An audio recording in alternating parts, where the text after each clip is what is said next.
Boa noite, irmãos. Todos assistiram o jogo. O comentarista estava tão empolgado ao final que ele disse: quem não está acompanhando esse jogo, alguma coisa mais ou menos assim, né? Está pobre, está triste, perdeu muita coisa, porque foi realmente extraordinário. Mais extraordinário ainda, mais enriquecedor é participar de um culto como este, né? E tantos, alguns deixaram de assistir o jogo, mas tantos outros deixaram de cultuar o Criador no dia de domingo e vão passar 15 dias sem cultuar, ou alguns passam o ano inteiro sem cultuar, alguns passam a vida inteira sem cultuar, sem cantar um hino a Deus, sem ler a palavra, né? São vidas que, de algum modo, deixam de explorar todo o potencial. Hoje eu quero conversar com vocês sobre o profeta Abacuque. O profeta Abacuque definitivamente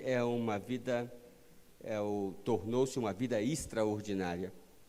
Quem foi Abacuque? Você pode abrir sua Bíblia, são apenas 3 capítulos, ou pode acessar a sua Bíblia, e nós vamos fazer uma pequena reflexão sobre alguns dos textos deste livro, pequenino livro, com apenas 3 capítulos. Quem foi Abacuque? Sabemos quase nada sobre Abacuque, assim como a história vai registrar muito pouco sobre você e sobre mim. O que vai ficar registrado na história sobre você ou sobre mim? Mas pessoas comuns foram feitas extraordinárias, foram feitas além do ordinário, além do comum, por conta de decisões que fizeram, por conta do que Deus fez em suas vidas.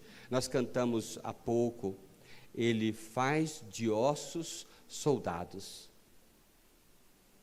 Lembra do Ezequiel 37? Até de pedras Deus pode fazer filhos de Abraão. E de vidas ordinárias, vidas comuns como a sua e a minha, Deus pode fazer o extraordinário, marcar a história. Por isso que tempos difíceis clamam por vidas extraordinárias. E os tempos que nós estamos vivendo lembram os tempos de Abacuque. Veja o versículo 4, capítulo 1, versículo 4. Se esta mensagem de Abacuque não é atual, por esta causa, a lei se afrouxa e a justiça nunca se manifesta, porque o perverso cerca o justo, a justiça é torcida. Alguma lembrança dos dias de hoje? Parece que estou lendo o jornal do dia, não é? Por isso a lei se enfraquece, a justiça nunca prevalece, os ímpios prejudicam os justos, e assim a justiça é pervertida. É perigoso o YouTube da igreja ser bloqueado por conta da leitura deste versículo, né? Porque pode ser considerado um ato antidemocrático, né? Olha só, por isso a lei se enfraquece, a justiça nunca prevalece, os ímpios prejudicam os justos, e assim a justiça é pervertida. Para tempos como o de Abacuque, e para tempos como hoje, a vida clama por pessoas que vivam além da rotina, além do ordinário, além do comum. Para tempos extraordinários, nós precisamos de vidas, de pessoas extraordinárias. E eu repito, pessoas extraordinárias não são pessoas com 200 de QI, com um poder extraordinário, com 6 milhões de seguidores nas redes sociais. Pessoas extraordinárias, diz o canto, né? o hino, né? De ossos ele faz soldados. Pessoas como eu e você, nas mãos de Deus, podem fazer diferença no tempo em que elas vivem. né? Abacuque viveu ali por volta de 600 antes de Cristo, então está caminhando para 3.000 anos, e é uma inspiração para nós até hoje. Quase 3.000 anos depois, nós nos encantamos com a oração de Abacuque, né? Nós nos encantamos e cantamos a oração de Abacuque, ali no final do capítulo 3. E hoje estamos aqui meditando sobre esta vida extraordinária, que pode ser um exemplo para nós. Deus fez sempre assim. É um José, um copeiro, um funcionário comum que se torna extraordinário. Neemias, que é chamado para se indignar com a situação do povo, né? Um José também, que a vida não prometia nada, tem todas as condições para ser um Zé Ninguém e se torna um libertador. Um João Batista, que vivia lá comendo mel e gafanhoto e de repente é extraordinariamente usado por Deus. A Bíblia não diz quais são os ricos e famosos e poderosos e sábios que Deus chamou para usar. Isso é muito raro. Ele chama pessoas comuns para usar as suas vidas de modo extraordinário. Então eu quero só destacar aqui, vamos caminhar comigo nesses poucos minutos. Aliás, eu sinto que o pastor e os irmãos gostam que eu prego, porque eu prego pouquinho, né? O culto termina mais cedo, vocês ficam felizes, né? E eu estou pregando hoje aqui porque o pastor de vocês está gripado. Frango de granja é assim, uma gripezinha não pode pregar. Fazer o quê, né? Mas veja, esse livro é extraordinário, esse chamado profeta é extraordinário, e eu posso também deixar um legado, você pode também, e o Evangelho empodera a pessoa. É impressionante como que o Evangelho empodera a pessoa, de um modo consistente, de um modo fundamentado, né? Não é oba-oba, mas é impressionante. Luiz Palau dizia que nada pode abençoar mais uma pessoa, uma família, uma nação, do que o Evangelho. Quando o Evangelho entra na vida da gente, a nossa vida é outra vida. Mas nós podemos estar vivendo uma geração de cristãos comuns, de algum modo até medíocre, por não abraçar todo o potencial do Evangelho. Em primeiro lugar, a vida de Abacuque é mais do que uma vida ordinária, porque ele vive além das aparências, ele caminha com discernimento. Então, se você quiser didaticamente gravar na sua mente, mais que aparências, caminhe com discernimento. Se tem uma coisa que faz a minha caminhada medíocre, é falta de visão. Uma pessoa que não enxerga mais do que 1 metro, uma pessoa que não enxerga mais do que o estético, uma pessoa que não enxerga mais do que aquilo que o olho nu pode ver, ela não vai ser nunca extraordinária. Ela vive só com as coisas do dia. Ela precisa providenciar o prato do almoço e depois o prato do jantar. Ela não consegue ver mais à frente. Abacuque 1, versículo 11. Veja que ele discerne a maldade sistêmica. Ele consegue ver, você vê isso às vezes numa reportagem da televisão ou do jornal, você consegue perceber por trás daquilo uma maldade incorporada, não é? A forma como falam ou a forma como não falam. Você consegue enxergar além do texto ou além do vídeo, vidas extraordinárias discernem mais. Veja o versículo 11. Depois passam como o vento e prosseguem, homens carregados de culpa e que têm por Deus a sua própria força. Ele começa no capítulo 1 falando da impiedade, porque os assírios ou os caldeus, há uma dúvida sobre isso, estavam oprimindo o povo. Então eles viviam debaixo de uma opressão. Mas o profeta Abacuque, conseguia enxergar essa maldade sistêmica. O homem de Deus, a mulher de Deus, a pessoa que tem o Espírito Santo, e nós cantamos aqui agora, vem, ó Espírito Santo, enche a minha vida. Uma pessoa que tem o Espírito Santo, ela consegue discernir, porque o que é espiritual discerne todas as coisas. Ele percebe o mal. Desde a sabedoria já registrada em Provérbios, Eclesiastes fala sobre a capacidade de ver, o que é ingênuo, o que é ordinário, comum, ele cai mas na cova, no buraco, mas o sábio, ele enxerga. Como é que tem sido a sua vida? Você tem enxergado além? Você percebe as coisas além?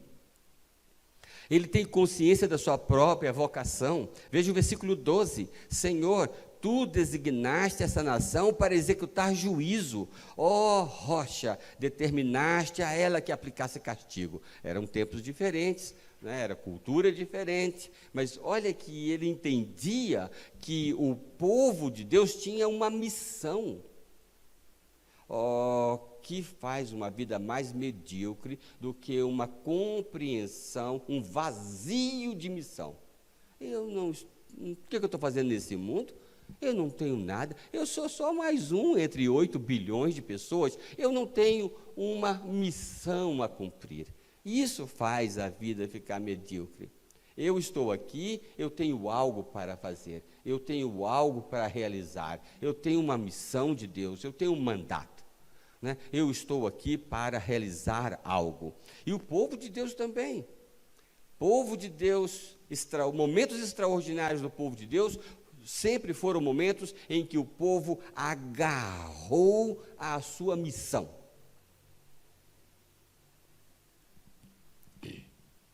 Consciência da própria vocação. Isso é discernimento. Também ver além das vitórias e das derrotas. Escrevi no blog, vocês devem acompanhar e devem seguir lá, né, para eu ficar famoso, né? Já deve ter uns 3 ou 4 seguidores lá, né? Mas eu escrevi há pouco, lá em aboaparte.com, eu escrevi: os derrotados serão vencedores. E aí eu coloquei lá, veja só, nem sempre o vencedor leva tudo. A França que o diga, né?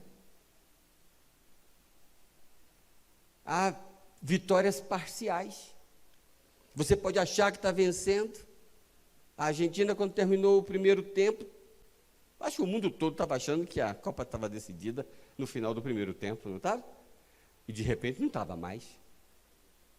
E de repente não estava mais outra vez. Né? Hoje nós assistimos uns 3 jogos num só, né? Jesus questiona o entusiasmo, eu escrevi lá, Jesus questiona o entusiasmo dos discípulos com as belezas das pedras do templo. Oh, Senhor Jesus, que magníficas, não é? Mas Jesus também questiona as nossas convicções de derrota. Às vezes nós achamos que está tudo perdido. Jesus disse para Marta: não te hei dito que se creres, verás a glória de Deus? Então nós somos chamados a ver além da derrota, e ver além da pseudo-vitória. Vidas extraordinárias vivem além das aparências, elas caminham com discernimento, também ver o próprio Deus. Qual é a imagem que eu tenho de Deus? Às vezes a imagem que eu tenho de Deus é a imagem que eu recebi de outros. Às vezes a imagem que eu tenho de Deus tem a ver com as minhas experiências. Vocês estão cansados de ver, nós estamos cansados de ver Deus sendo apresentado como aquele que cura, faz prosperidade. Então, o Deus que a gente serve e crê é aquele Deus. Mas Abacuque vai nos mostrar que o Deus que ele segue, crê, é o Deus que se revela, é o Deus que se apresenta na palavra, não é? Versículo 12, estamos no capítulo 1. Não és desde a eternidade? A imagem que ele tem de Deus é a imagem que a palavra apresentou de Deus. Então ele quer ver a Deus. Eu quero ver a Deus, mas eu não quero ver a Deus apenas em experiências de êxtase, eu não quero ver a Deus apenas em conquista, em vitória contra o meu inimigo, em conquistas econômicas, mas eu quero ver a Deus, o Deus que se revela nas Escrituras, não é? No capítulo 2, versículo 20, Abacuque vai dizer: mas o Senhor está em seu santo templo, diante dele fica em silêncio toda a terra. Se você vai estudar qualquer vida extraordinária, você vai perceber que ela tem uma compreensão a respeito de Deus diferenciada. A imagem que ela tem de Deus, a compreensão que ela tem de Deus é além do comum, além do popular. Se você perguntar para as pessoas quem é Jesus para você, você vai ouvir as respostazinhas: água com açúcar. Jesus é tudo. Não é? Não tem profundidade, não tem experiência pessoal, não tem Bíblia na compreensão de Deus. Também enxergar, desfrutar da vitória antes que ela se consuma, antes que ela seja perceptível. No capítulo 2 ainda, versículo 14, nós lemos assim: e a terra se encherá do conhecimento da glória de Deus, como as águas enchem o mar. Agora você imagina um simples homem, há 2.600 anos,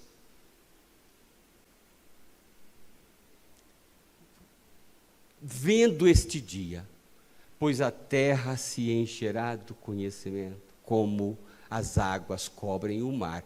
Você consegue ver a vitória lá à frente, você consegue ver o rei chegando com todo o poder e colocando justiça em todos os lugares onde ela é esperada e necessária. Então, uma vida extraordinária, ela vive além do comum e das aparências, ela vive com discernimento. Mas há uma outra lição aqui. Uma vida além do ordinário, ela espera mais do que a intervenção dos homens, ela espera movimento dos céus. Nós vivemos dias em que muitas pessoas estão esperando intervenção de homens, solução de homens, e não estou a discutir este ponto, mas uma pessoa extraordinária não vive disto. Uns confiam em cavalos, uns confiam em carros, mas nós faremos menção do nome do Senhor dos Exércitos. Então, a vida extraordinária, ela espera mais do que ação humana, terrena, força daqui, deste mundo. Ela espera movimentos dos céus. Então vamos a Abacuque, voltando ao capítulo 1, versículo 13. Teus olhos são puros, que não suportam ver o mal. Não podes tolerar a maldade. Porque toleras então esses perversos? Porque ficas calado enquanto os ímpios engolem os que são mais justos do que eles? O que o profeta está fazendo? Ele está clamando para que Deus intervenha. Ele está pedindo que os céus desçam. Ele está pedindo intervenção dos céus. Então, ele vive espera, ele confia, a confiança dele não está apenas em recursos terrenos, mas ele espera, ele ora, ele clama por recursos espirituais. Não é? Lembra lá do profeta que o seu ajudante estava todo apavorado porque os exércitos inimigos tinham cercado a casa do profeta, e aí o profeta diz, voltando ao meu primeiro ponto, né? Senhor, abre os olhos dele para que ele veja. E então Deus abriu os olhos e ele viu os exércitos do Senhor cercando os exércitos do inimigo. Muitas pessoas vivem ou tomam decisões confiados, baseados apenas em recursos terrenos, em recursos humanos. Eles não colocam o fator fé, eles não trabalham com a intervenção de Deus. Abacuque vai dizer, lá no capítulo 3 agora, porque isso é só 2 páginas, lá no capítulo 3, versículo 2, você lê assim: Senhor, ouvi falar da tua fama, temo diante dos teus atos. Senhor, realiza de novo na nossa época as mesmas obras, faze-as conhecidas em nosso tempo, em tua ira, lembra-te de misericórdia. Ele está invocando o poder de Deus.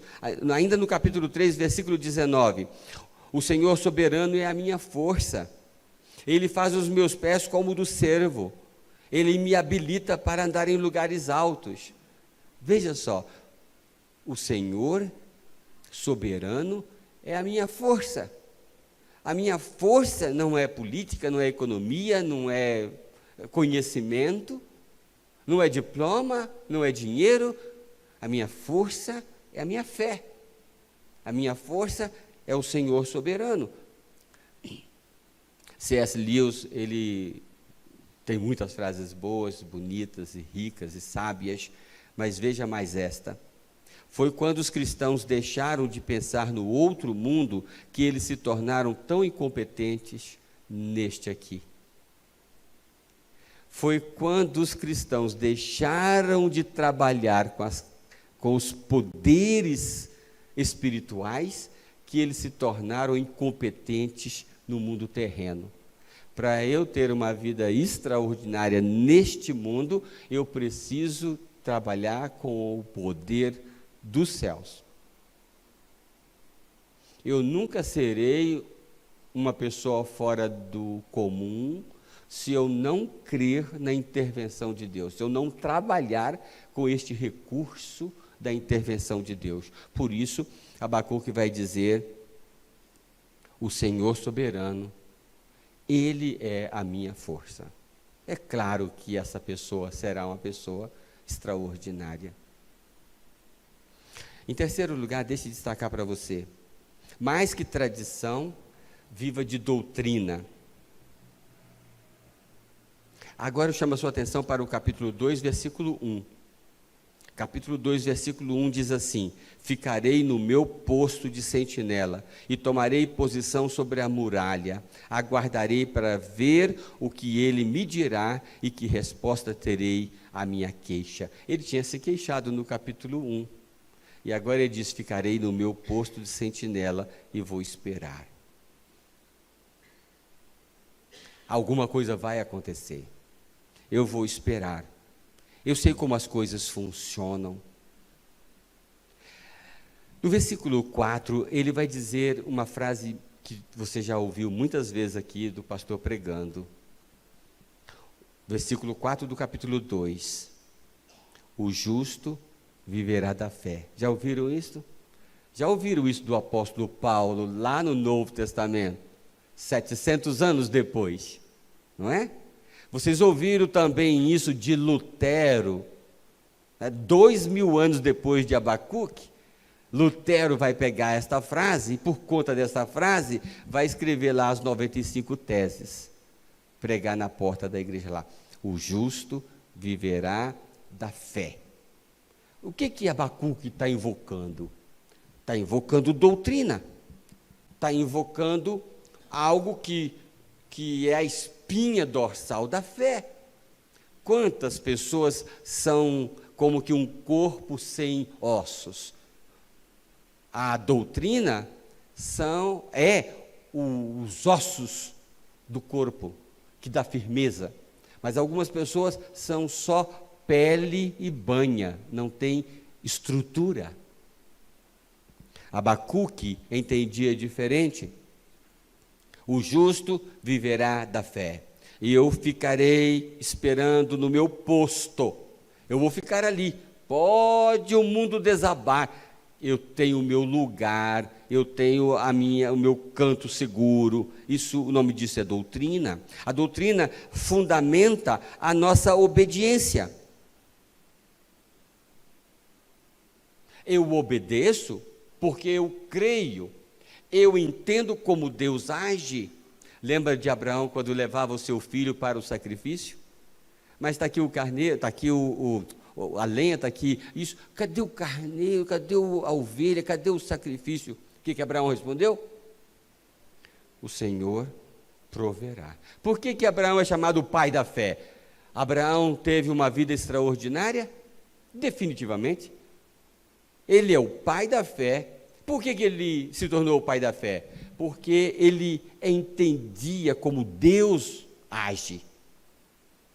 Deus deu uma ordem, ele podia obedecer aquela ordem, mesmo que aquilo não fizesse sentido. Eu vou fazer não é porque eu quero fazer, eu não vou fazer porque parece razoável, eu vou fazer porque eu creio que Deus age, eu creio num Deus que age, num Deus que é vivo, num Deus que é pessoal. O Senhor proverá. Então eu posso fazer isto, eu posso ser honesto, eu não preciso ser desonesto, porque o Senhor vai honrar. Então eu posso tomar decisões e agir corretamente, e pessoas grandes agem corretamente. Você nunca vai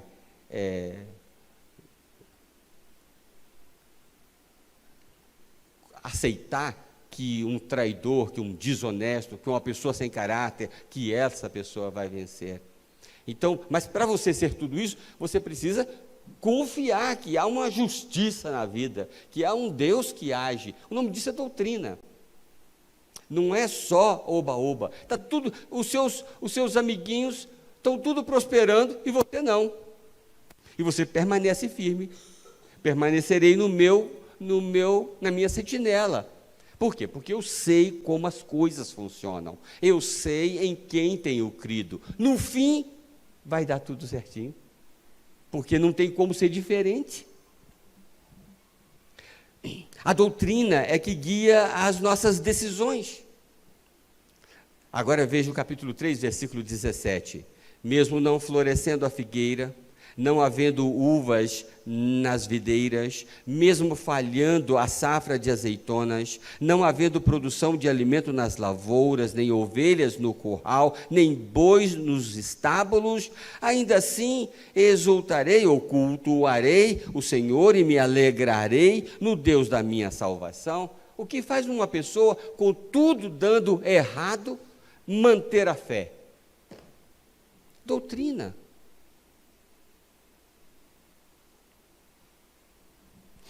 É além da tradição, é além do que ouviu falar.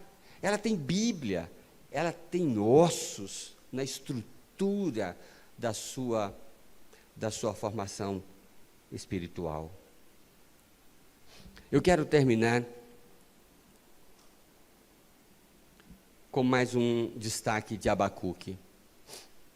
Uma vida mais que ordinária é uma vida que mais do que acredita. Ela tem intimidade com Deus. A Bíblia diz que o temor do Senhor é o princípio da sabedoria.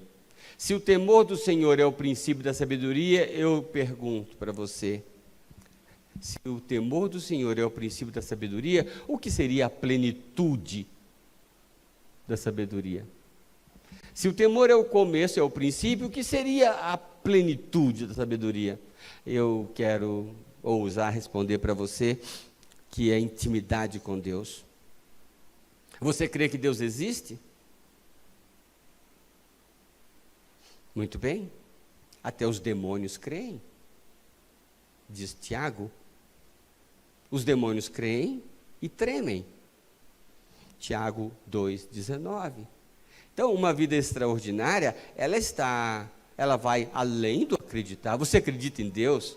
Eu sei que acredita. E daí?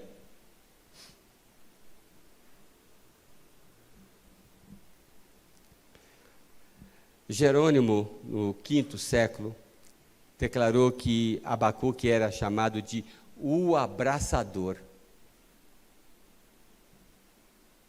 por causa do seu amor a Deus e porque ele lutou com Deus. Agora eu chamo a atenção para terminar sobre como o livro começa e como o livro termina. O livro começa dizendo assim: até quando, Senhor, clamarei por socorro sem que tu ouças? Até quando gritarei a ti violência sem que tragas salvação? Eu pergunto, quem tem intimidade para falar assim com Deus? Até quando eu vou orar e o Senhor não me responde? É diferente de uma oração comum. Nós estamos lidando com uma pessoa que tem intimidade. Eu acho interessante que quando Lázaro morreu e as irmãs dele mandaram chamar a Jesus, e Jesus, depois de algum tempo, chega, aí elas dizem: se o Senhor estivesse aqui, meu irmão não teria morrido. E é interessante que Marta, que a gente critica tanto, ela trava um debate teológico com Jesus.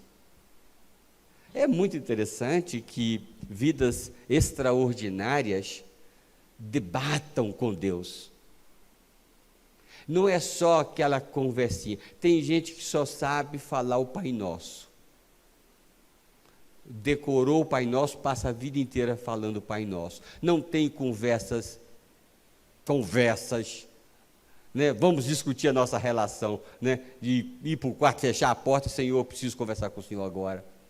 Vidas extraordinárias são vidas íntimas, que têm um relacionamento de intimidade com Deus, né? Até quando, Senhor, clamarei por socorro e sem que tu me ouças? Bom, mas vamos ver como é que o livro termina, né? Abacuque 3:19, já mencionei aqui, ele vai dizer: o Senhor é a minha força. Então, se ele começou com uma oração muito sincera, ele termina o livro dizendo: o Senhor é a minha força, é o meu fôlego, é a minha capacidade para andar, não é? E esse capítulo 3, o terceiro e último de Abacuque, é um salmo. Aí eu fiquei me perguntando, quando pensava sobre o que falaria para vocês nessa noite, eu fiquei me perguntando, nessa geração de cristãos que habita o planeta Terra, quantos cristãos de hoje poderiam escrever salmos?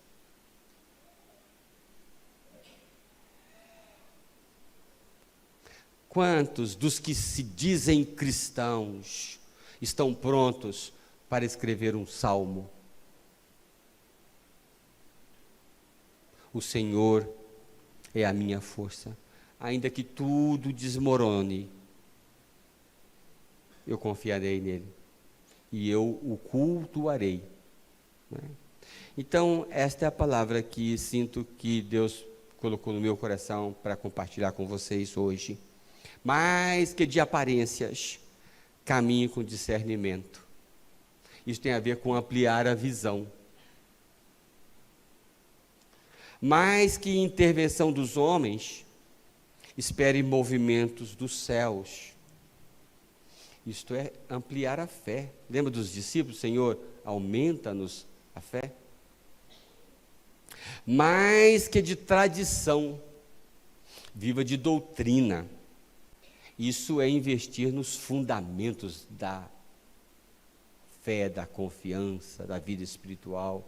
Não é aquele devocional de caixinha de promessas, mas uma vida devocional com fundamentos, né? Construída sobre rocha, né? Mais que acreditar, ser íntimo de Deus. Isso tem a ver com dilatar o coração. Se você dilatou a visão, se você fez crescer a fé, se você investiu em fundamentos da experiência religiosa, agora você dilata o coração, porque é aqui que está toda a diferença de uma vida extraordinária. Davi foi escolhido não é porque era forte. Davi foi escolhido por causa do coração dele. Porque Deus não vê a aparência, Deus vê o coração. Pedro era uma pessoa como eu e você, cheia de falhas, negou Jesus, mas quando encontrou Jesus, e ele vai se tornar uma vida extraordinária definitivamente, Jesus pergunta para ele: você me ama como ninguém mais me ama? Ele respondeu: sim, eu te amo como ninguém mais te ama. E se tornou uma pessoa extraordinária, porque o coração era extraordinário. Que Deus possa nos abençoar, que nossas vidas todas sejam também extraordinárias, porque Ele faz de ossos soldados. Então pode fazer da minha vida uma vida extraordinária. Amém.